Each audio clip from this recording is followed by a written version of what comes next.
Dengan terbentuknya sebagai daerah otonom sejak tahun 2002, pemerintah Kabupaten Seruyan harus memiliki kemandirian fiskal untuk melaksanakan pembangunan yang berkelanjutan dan meningkatkan kesejahteraan masyarakat. Agar properti investasi bisa berjalan dengan baik, maka perlu membentuk tim kerja untuk menemukan inovasi dan solusi yang dapat diadaptasi untuk meningkatkan efektivitas kebijakan akuntansi dan pengelolaan properti investasi di Kabupaten Seruyan, serta memberikan pemahaman mendalam tentang perubahan dan pembaruan dalam kebijakan akuntansi dan penerapan properti investasi yang akan diimplementasikan kepada tim efektif internal maupun eksternal serta ESDM pengelola aset pada Kabupaten Seruyan. Maka perlu dilakukan beberapa kegiatan, antara lain benchmarking ke pemerintah Kabupaten Sleman yang dilaksanakan pada tanggal 23 Juli 2024 yang dipimpin oleh PJ, Sekretaris Daerah Kabupaten Seruyan dan Kabupaten Sleman, telah menyusun perbuk kebijakan akuntansi properti investasi dan telah menerapkan pelaksanaan pemanfaatan properti investasi melalui sewa kepada pihak ketiga. Selain benchmarking untuk meningkatkan pengetahuan dan wawasan tentang properti investasi, tim internal beserta pejabat pengelola barang milik daerah di Kabupaten Seruyan melaksanakan pelatihan atau bimbingan teknis tentang seluk-beluk properti investasi. BIMTEK dan sosialisasi properti investasi dilaksanakan oleh pemerintah Kabupaten Seruyan dengan isi yang dilaksanakan pada tanggal 23-26 Juli 2024 yang bertempat di Hotel Ibis Semarang. Identifikasi awal atas data-data barang milik daerah yang berpotensi properti investasi perlu dilakukan. Hasil identifikasi adalah adanya data aset yang dapat dikategorikan dalam properti investasi. Selanjutnya, guna pemantapan dalam usul aset dalam kategori properti investasi, selanjutnya dilakukan inventarisasi ke lapangan. Inventarisasi dilaksanakan pada tanggal 5 sampai 9 Agustus 2024.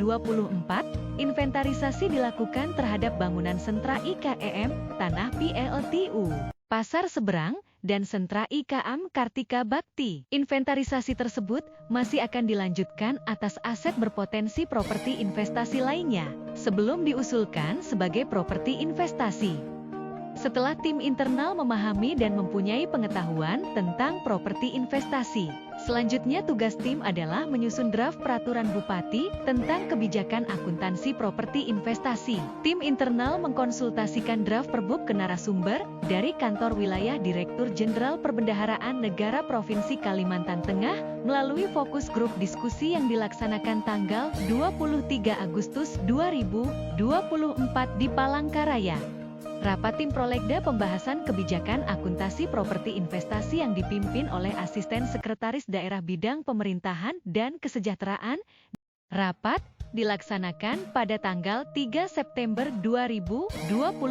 Berdasarkan hasil rapat dengan tim Prolegda, selanjutnya draft perbuk disampaikan ke Biro Hukum Provinsi Kalteng untuk dilakukan evaluasi. Penyampaian dilakukan oleh bagian hukum sebagai wakil tim Prolegda.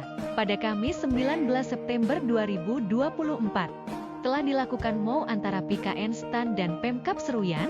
Ruang lingkup nota kesepakatan ini salah satunya adalah pelatihan bagi pengelola keuangan daerah dan aset daerah, yang bertujuan menjaga komitmen pemerintah daerah untuk meningkatkan kapasitas sumber daya manusia (SDM), aparatur pengelola keuangan dan aset daerah, serta SDM aparatur lainnya dalam pengelolaan APBD dalam upaya meningkatkan PAD, guna mempercepat proses penetapan perbuk kebijakan akuntansi.